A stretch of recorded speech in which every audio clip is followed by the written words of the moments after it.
sambil nunggu antrian sarapan.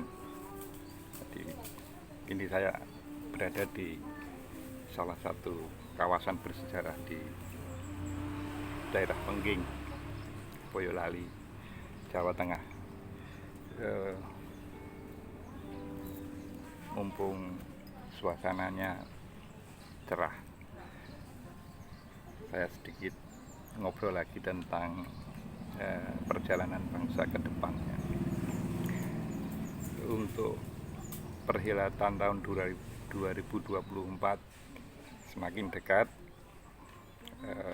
saya kembali membuka-buka tentang peta komposisi penduduk Indonesia yang nanti bakal menentukan capres maupun cawapres dan anggota parlemen yang akan duduk di baik tingkat pusat maupun daerah. Kalau berdasarkan statistik tahun 2020 untuk kategori penduduk usia 15 tahun ke atas berdasarkan kategori pendidikan, maka tercatat 80% pendidikan, tingkat pendidikan untuk range usia tersebut itu 80%. Artinya satu tingkat yang nantinya dominan menentukan siapa terutama calon RI 1 yang akan menduduki jalannya pemerintahan. Nah, karena antara tadi 80% itu pendidikannya SMA, SMP, kemudian SD, bahkan tidak lulus SD dan tidak sekolah sama sekali, itu semuanya 80%. Sementara suara antara yang tidak pernah sekolah dengan seorang profesor itu sama, satu suara menentukan pilihan, itu kedudukannya sama. Jadi kita bisa bayangkan kualitas Pilpres tahun 2024. Nah, sementara situasi seperti ini kemudian tidak disikapi secara bijak oleh bahkan yang kita harapkan orang-orang yang mampu mendidik bangsa ini lebih memiliki visi yang benar tentang perjalanan negara, itu tidak berbuat sebagaimana yang dulu dibayangkan oleh para pendiri bangsa, tetapi justru lebih mementingkan kepentingan politik. Ini saya sebagai warga negara Indonesia itu justru sangat menyayangkan.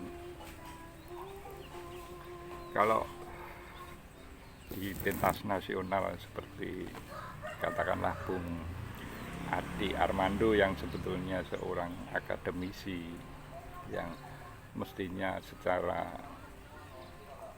etis mempunyai tanggung jawab untuk mendidik bangsa ini ke arah yang lebih bermoral, itu ya itu masalah pilihan ya, masalah pilihan apakah periuk kita terkait dengan apa yang kita lakukan itu sebuah pilihan. Tapi seorang akademisi seperti Adi Armando, ini saya bukan membuli dia sebagai dia memilih apa, tetapi saya melihat sosok seorang akademisi seharusnya memiliki kejujuran akademis yang itu merupakan harga mati ya bagi seorang akademisi ya. Bagaimana kita lihat komentar-komentarnya di media sosial, kebetulan dia juga sebagai pegiat media sosial, itu ketika berada di satu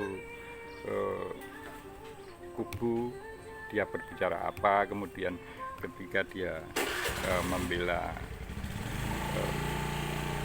tokoh yang lain itu juga akan bersuara seperti apa.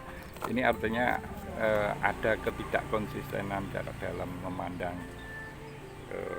fenomena berdasarkan kejujuran akademis. Jadi memang jadi benar bahwa politik itu kotor itu seolah-olah memperoleh pembenaran yang faktanya memang begitu. Nah, saya tidak bosan-bosan untuk menghimbau semua pihak, baik politisi maupun masyarakat, itu kita fokus pada apa yang dicita-citakan oleh para pendiri bangsa ini, bahwa tujuan bernegara itu adalah memajukan kesejahteraan umum dan mencerdaskan kehidupan bangsa. Kalau dalam ditarik ke sisi global ya ikut menjaga ketertiban dunia, tapi fokus kalau dalam negeri ya itu tadi. Jadi mari kita pantau ketiga kandidat ini apakah sejalan dengan apa yang dibayangkan oleh para pendiri bangsa, terkhusus yang terkait dengan pasal 27, pasal 33, pasal 34 Undang-Undang Dasar 1945. Karena ini terkait langsung dengan kepentingan rakyat. Jadi mari kita rakyat melihat secara jernih, tidak emosional, tidak terpengaruh dengan janji kampanye siapapun ya, siapapun, karena dalam kampanye biasanya akan dengan mudah mengucapkan sesuatu yang menarik bagi audiens ya. Jadi kita tetap berbasis pada apa yang dicita-citakan oleh para pendiri bangsa, terkhusus di trilogi pasal yang sering saya ungkapkan. Salam konstitusi.